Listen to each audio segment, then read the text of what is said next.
Buongiorno a tutti ragazzi, questa oggi non sarà una classica video recensione, vorrei però informarvi di alcune mie considerazioni che ho maturato nel corso dei mesi se non anni passati e soprattutto che sono anche delle sensazioni abbastanza fresche in quanto complice delle belle serate in queste notti sto utilizzando un rifrattore da 150 corta focale per sostituire il classico binocolo da 100 mm angolato. Quindi l'oggetto di questo video adatto agli appassionati di astronomia, quindi mi rivolgo principalmente agli astrofili, senza però disegnare chi osserva il paesaggio, riguarderà l'utilizzo di un rifrattore da 150 mm di diametro con il visore binoculare.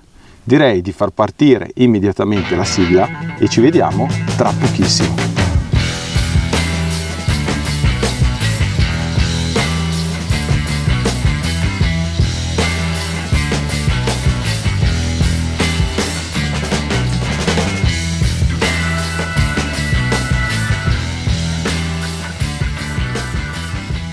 Come potete vedere, questo è un rifrattore acromatico di corta focale, nello specifico è un F5 con una lunghezza focale di 750 mm, è un rifrattore della Celestron che potrete trovare sull'usato. Io personalmente l'ho sempre trovato a prezzi compresi tra i 300 e i 350 euro, quindi la mia idea è quella di suggerirvi un setup che potrebbe essere meno costoso del classico binocolo da 100 mm angolato acromatico che attualmente costa sui 1400-1600 euro. 300 euro lo riuscite a comprare. Questo è il terzo esemplare, alla fine ho voluto tenere quello che performava meglio a livello di start test, insomma da astrofilo esigente un po' come tutti voi che mi seguite. Un altro fattore da considerare è il taglio del tubo.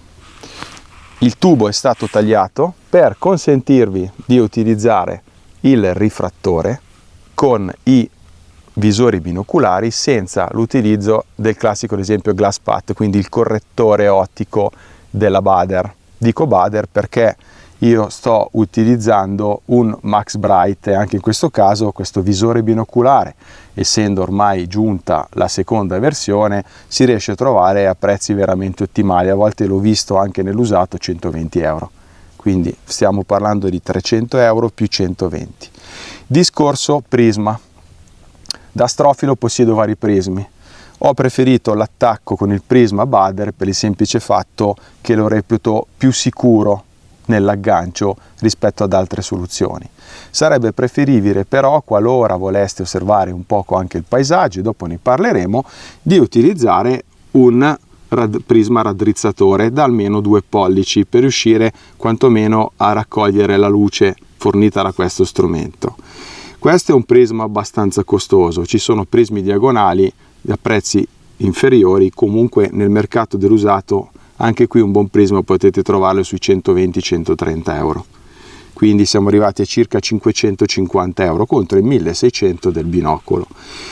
La parte forse più costosa di questo setup, come state vedendo, sono i due oculari Vixen SS Wide da 14 mm che possiedono un campo parente di 83 gradi, ma nulla vi vieta di utilizzare le coppie di oculari se avete già in dotazione essendo degli astrofili, oppure se volete provare a osservare il cielo con 2 occhi e non avete accessoristica potete trovare comunque degli oculari con barilotto da 31,8 mm decisamente meno costosi. Il tutto è stato fissato nel mio caso su una montatura altazimutale. Qui c'è la Hawk Swiss con treppiede in acero originale prodotto nell'Ohio da Oberwerk, ma talvolta l'ho piazzato anche su dei manfrottoni che utilizzo spesso con i miei binocoli giganti, oltretutto dotati di colonna. Oggi lo vedete così basso perché ho osservato con una sedia Geoptic, quindi attualmente per motivi di installazione rapida l'ho lasciato in questo modo. Adesso veniamo rapidamente a parlare dei pregi e dei difetti. Per quanto riguarda i pregi, ritengo che siano innumerevoli. In primis, con una cifra che reputo discreta, riuscite ad avere un binocolone gigante che dalle mie prove personali risulta di poco superiore per luminosità il classico binocolo da 100 mm. Il tutto poi può migliorare in base anche alla trasmissione luminosa del visore binoculare, dell'accessoristica che voi utilizzerete. Quindi luminoso come un binocolone diciamo da 100 o poco più. Per quanto riguarda la puntiformità stellare, è più puntiforme. Al centro è un rifrattore di qualsivoglia binocolo che io abbia provato, veramente immagini molto puntiformi. Con questi oculari il bordo è perfetto, quindi stelline e capocchi di spillo sino al bordo del campo. Un'altra caratteristica tecnica, quindi oltre al preso e alla puntiformità e alla luminosità da 100 mm, è anche la possibilità di utilizzare alla bisogno un cercatore, perché comunque è un supporto. Essendo un F5 io di solito non lo utilizzo, però vi assicuro che con due oculari da 23 mm avrete proprio la percezione di navigare in cielo similmente a quanto fate con i binocoli astronomici. Oltre a ciò vi posso dire che è poliedrico, perché togliendo il visore binoculare sussiste sempre la possibilità di montare un bel diagonale a specchio da 2 pollici e un oculare da 2 pollici. In questo caso, dalle mie prove effettuate non ieri ma negli anni passati, risulta nella percezione dei dettagli più flebili luminoso più di un C8, io direi che luminoso come un C9 1/4. E non essendo uno strumento ostruito vi consentirà di percepire con nitidezza e contrasto le galassie che proprio si staccano dal cielo in maniera migliore rispetto ad esempio a un Newton e rispetto a un C8, quindi una lente da 150 secondo me performa come un telescopio ostruito da almeno 23 cm. Oltre ciò è possibile utilizzarlo in altri 2 contesti. Qui vorrei fare una premessa per non essere criticato. Allora, voi sapete che io sono appassionato di rifrattore a lunga focale, anzi tra breve vi aspetto a Opera il 9 novembre per la notte dei lunghi tubi. Tuttavia ieri sera, visto che il Singer lo consentiva, ho voluto montare 2 oculari Vixen al lantagno da 6 mm, adesso non li ho qua, fatevi conti, a un 750 di lunghezza focale, e ho provato a osservare Giove. Giove aveva un alone blu intorno al globo del pianeta che era proporzionale al doppio del suo diametro, cioè non si può dire che sia un'immagine perfetta a livello estetico. Inoltre il globo era giallo come se avessi interposto dei filtri gialli o dei filtri giallo-verdi. Tuttavia vi devo confermare che comunque una lente fornisce sempre un buon contrasto, seppur sia aperta f5, e ho percepito i dettagli che di solito vedo con il mio C8 con il visore binoculare.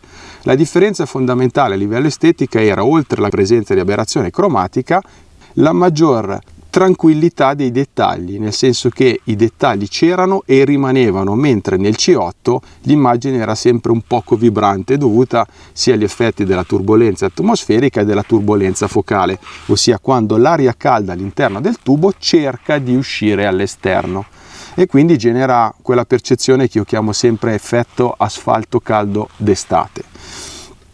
Per questo motivo non ve lo consiglio nell'osservazione planetaria, però se lo avete e volete utilizzarlo per osservare le galassie e gli ammassi stellari, allora potrete senz'altro utilizzarlo ogni tanto per guardarvi la Luna e i pianeti. Stesso discorso per il paesaggio. Gli osservatori del paesaggio in realtà sono molto più esigenti degli astrofili, in quanto un conto è guardare a 40x con un acromatico le stelle, un conto è osservare dei dettagli in controluce oppure le Alpi. Quindi presumibilmente un appassionato serio e che ha la disponibilità economica acquisterà sempre un binocolo apocromatico, anche perché è più facile da gestire. Però adesso vi mostro qualche immagine accostando la mirrorless, se riesco, oppure il cellulare, e vedrete che comunque fornisce delle immagini tutto sommato discrete e soddisfacenti. Per quanto riguarda invece i lati negativi, è, come vedete, comunque un prodotto un po' ingombrante. Un binocolo da 100 mm a circa questa lunghezza è più compatto, in alcuni casi soluzioni più piccole e ottimizzate tipo il vecchio Dr. Aspectem oppure il Cowell-Ender sono anche impermeabilizzate e quindi dovrete utilizzarlo con maggiore accortezza. Ad esempio, spostandolo sul campo potrebbe cedere per il peso, quindi dovrete sempre fare maggiore attenzione a fissare le viti, a serrarle rispetto a ciò che possa fare un binocolo. Un altro lato negativo è che se non avete un prisma raddrizzatore, l'immagine anche nell'uso terrestre sarà sempre ribaltata a destra-sinistra. In definitiva, comunque ritengo che se avete già una buona accessoristica, quindi oculari, coppie di oculari, visore binoculare, prisma, consiglio veramente di cercarvi un bel 150 f5 nel mercato dell'usato, perché potreste con poca spesa crearvi un binocolone adatto all'osservazione delle galassie e delle ammassi stellari, che funziona ottimamente come un più costoso binocolo da 100 mm, ovviamente con tutte le premesse che vi ho appena esposto. Io adesso vi saluto, sono salito ai 7 termini perché devo girare la recensione di un altro binocolo, quindi tra poco iniziamo. Vi aspetto come sempre su questo canale YouTube, ci vediamo anche su binomania.it e sul gruppo Tutto ma proprio tutto sui binocoli. Se volete vi invito anche a trovarmi sul forum di Binomania, insomma trovate tutti i social qui sotto in descrizione. Inoltre, se ancora non lo avete fatto, vi invito a farlo se possibile, perché mi potrete aiutare a produrre nuovi contenuti. Iscrivetevi al mio canale utilizzando l'icona qui in alto ed è gratuito. Ciao ragazzi, un caro saluto a tutti da Pier Giovanni Sanimbeni e buone osservazioni.